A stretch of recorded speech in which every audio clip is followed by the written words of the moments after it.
Hello everyone and welcome to the latest video.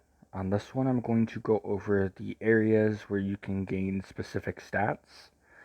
I won't reach every single stat in this video, so if you guys have a question on ones I didn't cover, don't be afraid to PM on game or ask in Alliance chat. We have multiple people that know what they're doing and can help you out.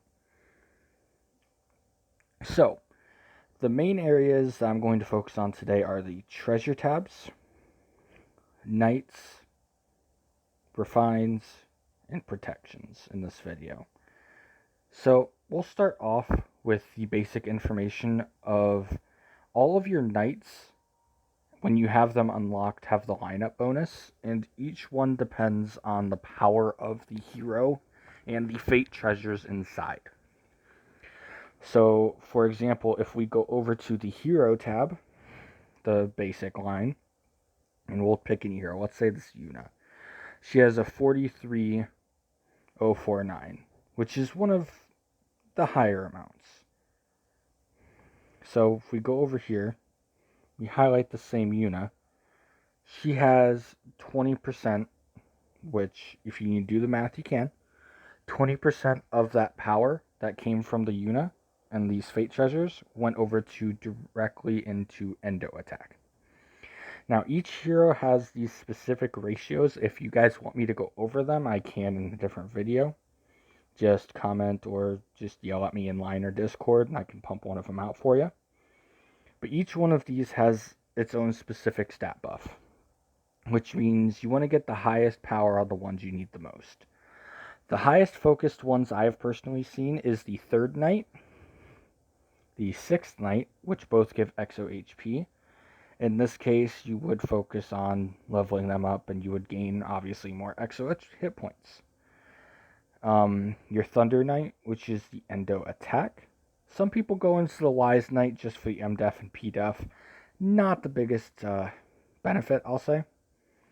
The Holy Knight is one that's kind of an in-between, which is why I have a grade 9 hero over here. Because the higher the grade, the more power it has by default. And then over here I have the Exo attack, which is really good if you are running a counter setup, like I mentioned in my previous video. If you're running a counter setup, you probably want to beef up this knight a little bit more, so you have that Exo attack to hit back with your Odin's parry counter attack.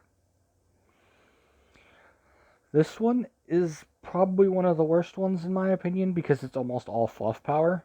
Because it's deploy and endo MDef, which if you need MDef on those, we need to do some talking.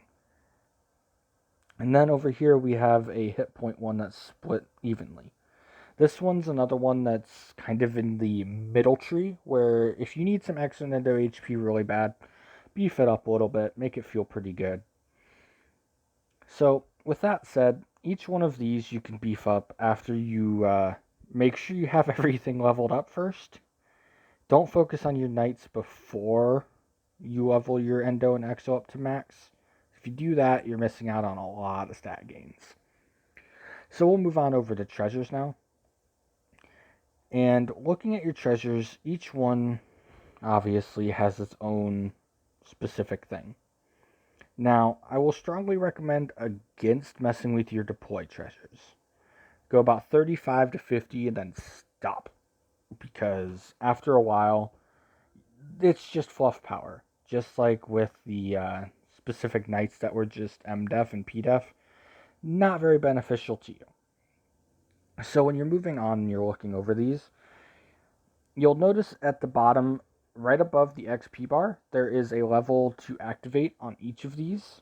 And those are the most important stat lines of these.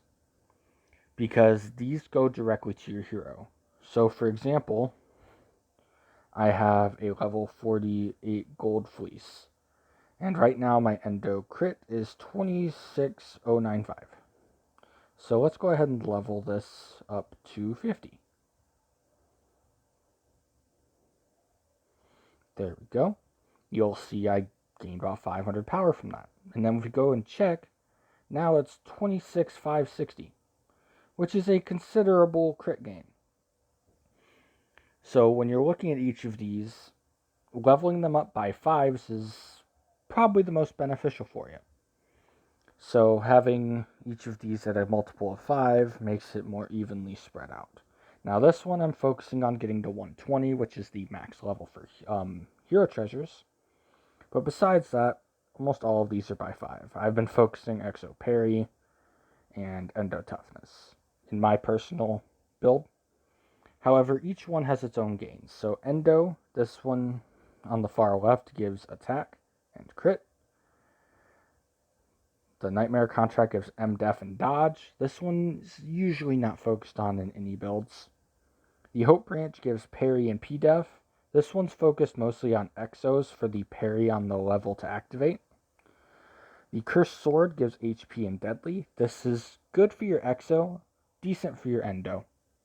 Not the greatest, not the biggest focus, but it's a good one.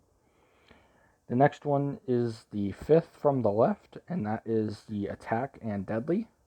This one is pretty good for your Endo because it gives you both stats that are useful. And then over here is the toughness and HP. This one is really important for your Exo. Pretty good for your Endo as well for the toughness boosts, because toughness is king. Besides PvP and a couple other very important stats, toughness is one of the most important. So, in that case, both of those are touched base on. Knights, honestly, they give the same fluff power line for leveling, treasure, and refining. It's just a power number. So, in that case, whenever you level up your knights, you want to focus on just getting up to like 30. Treat them like your deploy. That's probably the best way I can put it. So, next up is the protections. Excuse me. So, protections honestly depends on what type of build you're running. If you're running a toughness heavy build like I am, I run heavy toughness, I run heavy attack and crit on my Endo. That's pretty simple. Where it gets shaky is the light side. Some people go really heavily into HP, some go real heavy into deadly. Honestly, you can choose any of them. I would strongly recommend against MDef and plus damage on your Exo. Dodge is kind of a middle of the way line. I did a lot of this before a lot of the new updates came out. I'm probably going to eliminate that and go into HP and deadly. Endo, I went into plus damage, parry, could use some deadly. And then deploy, just kind of whatever's left over, if I'm honest. And that's pretty much it for the first bit on the stat gains. I'm going to make another video with the evolve cards, the other basic stuff along with it. If you guys have any questions, don't be afraid to ask. Have a good one. Don't party too hard today.